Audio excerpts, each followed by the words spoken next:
Souvenez-vous. Maintenant, j'en connais la raison, et je ferai de mon mieux pour vous l'expliquer. Avez-vous déjà entendu dire qu'un bâtiment semble avoir une âme? De nombreuses maisons, monuments ou autres constructions terrestres sont parfois des œuvres d'une telle importance, personnelle ou sociale, que de nombreux esprits s'engagent à les construire et même à leur prêter main forte, travaillant main dans la main avec les ouvriers incarnés. Tandis que ces derniers manipulent la chaux et le ciment, les ouvriers spirituels utilisent des matériaux spécifiques au plan où ils sont construits.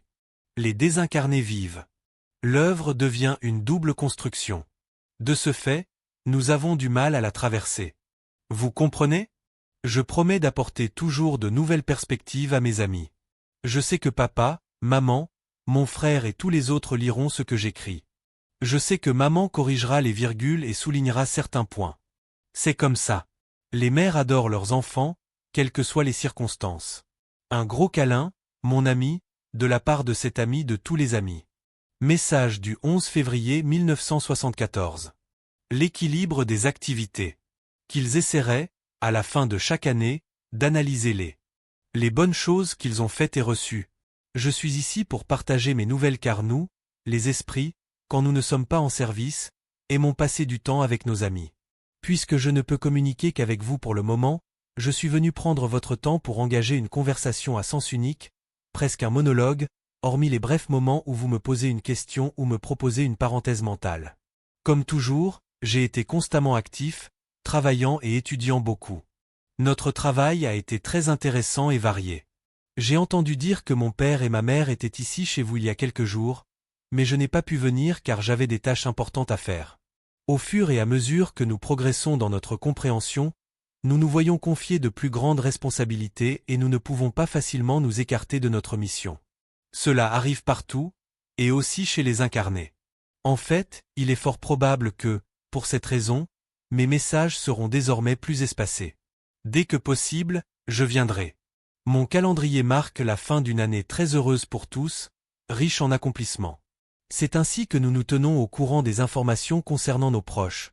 Nous utilisons une sorte d'agenda où nous notons les choses les plus importantes à accomplir et celles que nous avons déjà accomplies. Il serait très utile que tous les êtres incarnés prennent note des projets et des objectifs qu'ils souhaitent atteindre, ainsi que de ce qu'ils ont réellement accompli.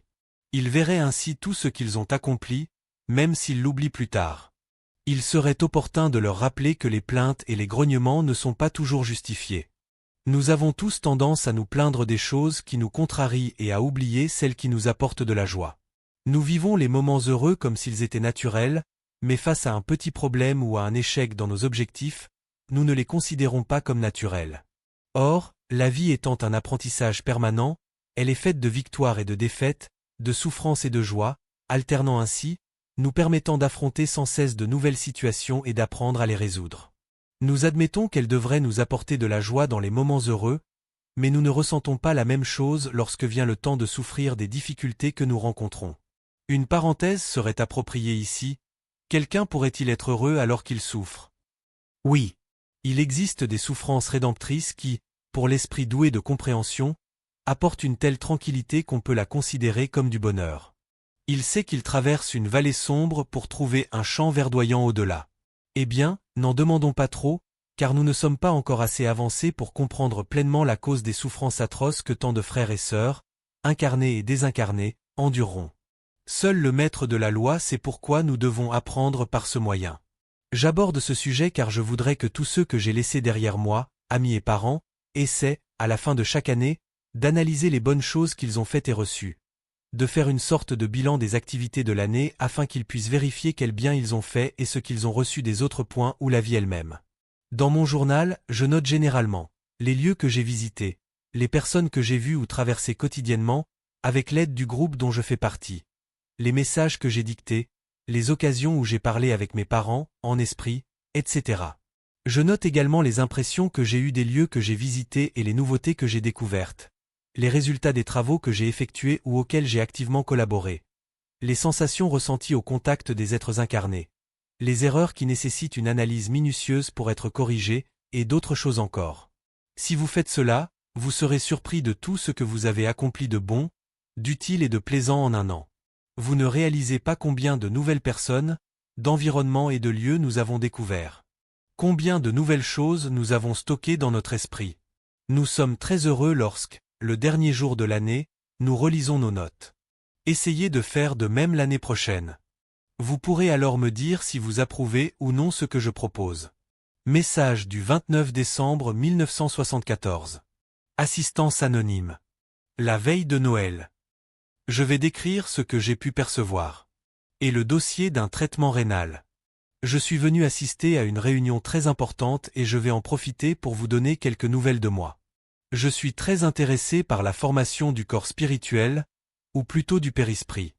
Il s'agit d'une étude anatomique et physiologique du périsprit. On m'a dit que tous les maux dont souffre l'humanité, physiques et mentaux, sont probablement dus à une désorganisation du corps périspirituel. J'ai donc voulu en connaître la cause, et cet intérêt m'a amené à étudier un peu la médecine de notre plan. J'en sais déjà quelque chose. Bien sûr, je ne pourrai pas expliquer clairement ce que j'ai appris, car je suis encore novice. Cependant, je peux déjà discerner, dans le corps incarné, la part qui y est intégrée et qui n'appartient pas au corps physique. Elle est destinée à s'en séparer lors de la désincarnation. J'ai été témoin de traitements pratiqués par des médecins décédés et j'ai vu comment et où ils opéraient. À titre d'exemple, je décrirai ce que j'ai observé et consigné lors d'un traitement psychiatrique. Les reins du patient étaient en très mauvais état. Le rapport indiquait que la maladie était due à des excès commis lors d'incarnations précédentes et que, par conséquent, son périsprit avait été endommagé dans la région entourant ses reins.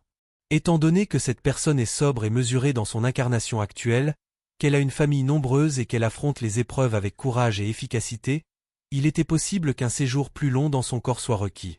Les médecins se préparaient à administrer le traitement. Blues, médicaments, etc. Lorsque le patient s'endormait, ils engourdissaient également ses sens spirituels afin qu'il ne se rende pas compte qu'ils le traitaient. Ils voulaient qu'il attribue son amélioration au nouveau traitement qu'il avait suivi. Je pensais qu'ils allaient toucher les reins du frère incarné, mais ils ne l'ont pas fait. Ils ont réussi à séparer une image du rein, et c'est dans ce double qu'ils ont inséré le scalpel et retiré la partie malade. J'ai dit scalpel, mais je ne pense pas qu'il y ait eu de coupure. Le scalpel spirituel ne coupe pas. Il enlève, ou plutôt, élimine progressivement, les ecchymoses existantes. Ce travail exige une grande patience et beaucoup de concentration. J'ai eu l'impression que c'était nous qui fournissions la force, ou énergie, qui déplaçait le scalpel. Je ne sais pas à quoi comparer l'opération. Peut-être que les rayons laser présentent une certaine similitude avec ce qui était émis par l'objet utilisé. Quand les médecins estimèrent que c'était suffisant, ils se retirèrent, en prenant soin de remettre le double du rein à sa place et de réveiller l'esprit endormi.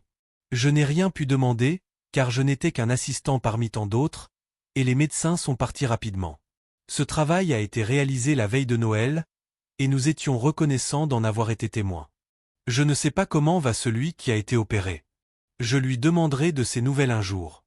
Il va probablement mieux et pourra continuer à remplir sa mission sur Terre. S'il répète ses erreurs, il reviendra.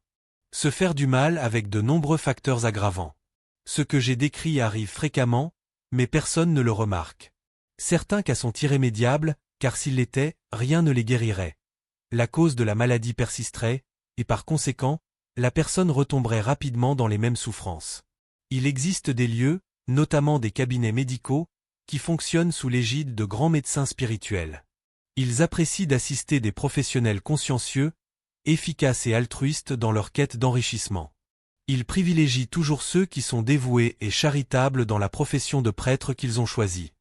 Vous souvenez-vous quand j'ai demandé à étudier la géographie? J'ai déjà beaucoup étudié, et il m'en reste encore beaucoup à apprendre. Cependant, on ne m'a rien appris de plus en géographie que ce que j'ai appris lors de mon incarnation. J'ignore le lien entre ma condition et celle de la Terre. Je n'en dirai pas plus, car c'est trop complexe et personne ne comprendra. Maintenant que j'ai assez parlé de moi, je vais parler de mes amis. J'aide du mieux que je peux l'ami qui a vécu la catastrophe avec moi. Il a traversé une épreuve plus difficile que moi et a besoin d'aide. Je demande constamment à un médecin de venir le voir pour soulager ses souffrances. Je crois qu'il m'aide parce qu'il m'envoie des pensées que je reçois intuitivement. Je ne me suis pas rapproché de lui pour ne pas lui inculquer de sentiments de culpabilité. Je l'observe rarement.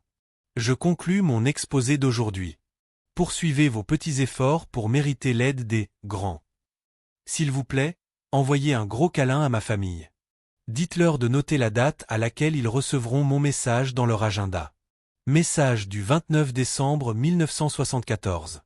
Magnétisation ambiante. L'endroit est si propice au travail de esprit samaritain, là où les guérisons se produisent. Autour de lieux comme votre maison et d'environnements comme les centres spirites, les églises et autres lieux où règne une communion harmonieuse de pensée, règne une sorte de halo vibratoire. Ces vibrations, qui persistent dans les lieux de prière ou de rassemblement de personnes moralement bien intentionnées, continuent de modifier l'environnement pendant longtemps et constamment nourris de nouvelles énergies, forment un îlot de force positive résistant à l'impact des ondes négatives qui s'estompent au contact de leur périphérie. Au sein de cette oasis de tranquillité, nous pouvons ressentir la paix et disposer d'un environnement propice au développement des facultés extrasensorielles, ainsi que d'éléments pour restaurer la santé, si elle est ébranlée. C'est la raison pour laquelle dans les centres spiritualistes, dans les lieux où se font des pèlerinages et même dans certaines églises où se trouvent des images considérées comme miraculeuses, on observe souvent des guérisons. Étudions le sujet. Quelqu'un, dans un moment d'élévation naturelle, en un certain lieu, eut une vision de l'astral supérieur. Il la revit à d'autres occasions, au même endroit, car tous deux étaient conditionnés. La personne, qui, suite à la première expérience, retourna à l'endroit où elle avait aperçu d'autres formes de vie. L'endroit devint, pour ainsi dire, magnétisé, propice à ce genre d'expérience.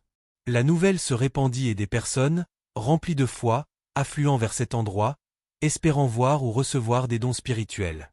Elles prièrent avec dévotion, augmentant leur charge positive. L'environnement environnant se prête de plus en plus aux guérisons, et dans la même proportion, le nombre de miracles augmente. On dit que le lieu est sacré. Sage affirmation.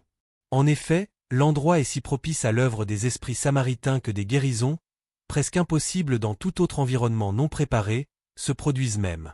Il en va de même dans les centres spirites, où une préparation minutieuse est effectuée avant le service. Nous croyons que cette préparation est nécessaire pour que les esprits, incarnés ou non, puissent écouter et apprendre. Certes, c'est très utile, mais le plus grand bénéfice n'est pas encore là. Nous entendons, nous comprenons, mais souvent notre champ mental ne permet pas l'assimilation spirituelle. C'est pourquoi les serviteurs altruistes du Christ nous aident à acquérir une plus grande compréhension. Or, cela est possible à grande échelle lorsque la salle est imprégnée de bonnes vibrations, des vibrations d'une fréquence supérieure à celle que nous émettons habituellement dans la vie quotidienne. Quand nous recommandons, avant un travail spirituel, de ne pas s'engager dans des conversations de faible contenu moral, de ne pas pratiquer de vices communs, et au contraire, de chercher à prier, à lire les œuvres et à rester calme, c'est pour pouvoir équilibrer les vibrations locales et les maintenir à un niveau élevé. Lorsque nous sentons que la tranquillité règne autour de nous, alors essayons d'exercer la charité qui nous est donnée de pratiquer, sans jamais oublier de rester dans l'élévation spirituelle. Les grands saints de l'histoire ont maintenu ce modèle vibratoire et pour cette raison un champ de force positif s'est étendu autour de leur corps, parfois de manière assez étendue, favorisant les guérisons qu'ils effectuaient. La première étape que nous devons franchir pour équilibrer nos forces est de préserver l'environnement magnétisé. Nous utilisons le terme « magnétisé » pour signifier « transformer en champ d'action positif ». Dans ce contexte, des événements similaires sont plus susceptibles de se produire. Ceux qui parviennent à maintenir leur champ en parfait équilibre, où les belles qualités peuvent s'épanouir, acquièrent un grand avantage.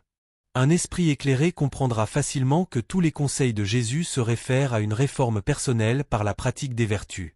Ne les considérez pas comme un code d'honneur, comme on le pense souvent. Les évangiles nous conseillent des normes qui, une fois observées, contribuent à former un champ magnétique autour de nous.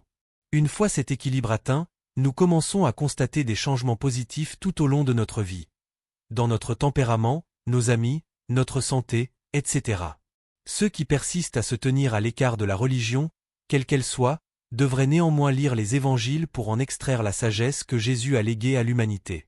Le matérialiste pourrait utiliser leurs enseignements comme un code précieux, un manuel de règles intérieures, et les mettre en pratique à son profit. Message du 23 février 1975. Médiumnité.